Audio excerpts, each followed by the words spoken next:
semua makhluk tercipta dalam keadaan Islam. Assalamualaikum warahmatullahi wabarakatuh. Bismillah, alhamdulillah, wa syukuri nikmatillah, la haula wa la quwata illa billahil aliyul azim. Sebagai orang Jawa tentu kalian pernah mendengarkan kata yang demikian, jagat kecil dan jagat besar. Yang disebut jagat adalah alam, yang disebut jagat besar alam semesta beserta semua isinya, dan yang disebut jagat kecil dirinya manusia. Ada juga yang memahami sebaliknya. Kami tidak menyalahkan atau membenarkan pendapat kami, dan itu masing-masing kepercayaannya. Untuk pribadi toh tidak ada fungsinya diperdebatkan perbedaan yang seperti itu, dan tidak ada masalahnya karena semuanya hanya makhluk ciptaannya Allah Subhanahu wa Ta'ala, entah yang secara langsung diciptakan oleh Allah Subhanahu wa Ta'ala atau yang melalui hukum sebab dan akibat dari makhluknya. Kesemuanya secara hakikatnya yang menciptakan Allah Subhanahu wa Ta'ala, karena hukum sebab dan akibat itu juga yang menciptakan Allah Subhanahu wa Ta'ala. Kita sebagai umat Islam atau yang percaya dengan zatnya Allah Subhanahu wa Ta'ala yang mempunyai sifat yang maha segala-galanya dan semua sifatnya maha sempurna, dan mempunyai sifat wenang yang mutlak hanya dimiliki Allah Subhanahu wa Ta'ala. Dan sebagai umat Islam percaya kalau tanpa adanya Allah Subhanahu wa Ta'ala tidak mungkin akan ada langit bumi beserta semua isinya. Yang disebut isinya itu maknanya luas atau banyak. La haula wa la quwata illa billahil aliyul azim. Akan tetapi jangan dipahami bulat-bulat dan hanya iman satu sisi ayat Allah titik-titik dekat titik-titik saja.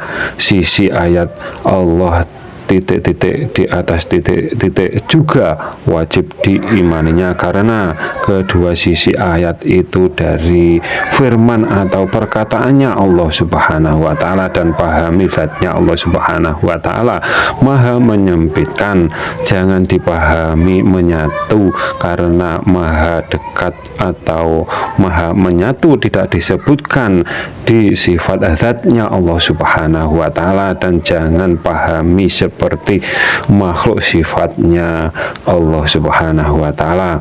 Hakikatnya semua makhluk diciptakan dengan keadaan Islam, karena semua yang terjadi tidak terlepas dari kuasanya Allah Subhanahu wa Ta'ala. Akan tetapi kita secara syariat agar mencari ridhonya Allah Subhanahu wa Ta'ala atau berusaha semampunya, sedangkan berhasil tidaknya itu wenangnya Allah Subhanahu wa Ta'ala.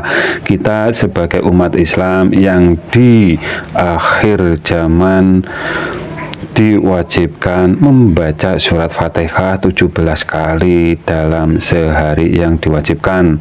Di ayat ke-6 dan ke-7 itu menunjukkan umat Islam di akhir zaman. Jagat atau alam semesta terdiri 4 unsur: api, air, udara, dan tanah. Posisi berdiri dalam sholat bagaikan api yang ingin selalu menjulang ke atas. Ruku bagaikan terhembus angin, ibarat pohon pisang yang roboh.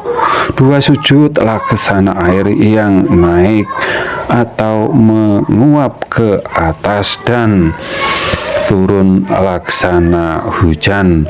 Duduk bagaikan sifat tanah.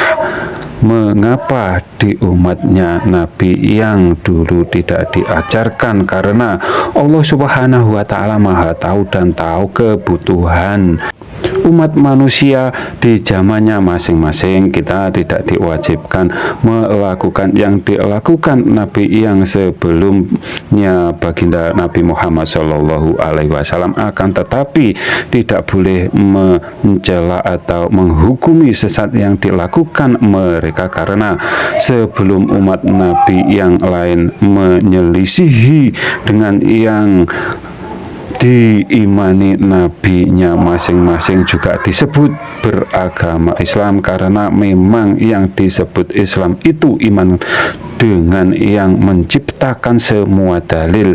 Bila salah iman disebut non-muslim dan tanpa keterkecuali, walau kita umatnya baginda Nabi Muhammad Shallallahu Alaihi Wasallam, walau ucapan syahadatnya benar, yang menyangka, membayangkan zatnya Allah Subhanahu wa Ta'ala seperti apapun atau seperti makhluknya disebut musyrik hati atau di dalam kekafiran dirinya sendiri. Islamnya iblis tidak mau menunaikan perintah atau syariat dari Allah Subhanahu wa Ta'ala. Malaikat awalnya sama dengan iblis, pada akhirnya bertobat dan menjadi pembawa wahyu atau penyampai firman dari Allah Subhanahu wa Ta'ala. Apabila ada kata yang salah, kami mohon maaf. Akhirus salam. Wassalamualaikum warahmatullahi wabarakatuh.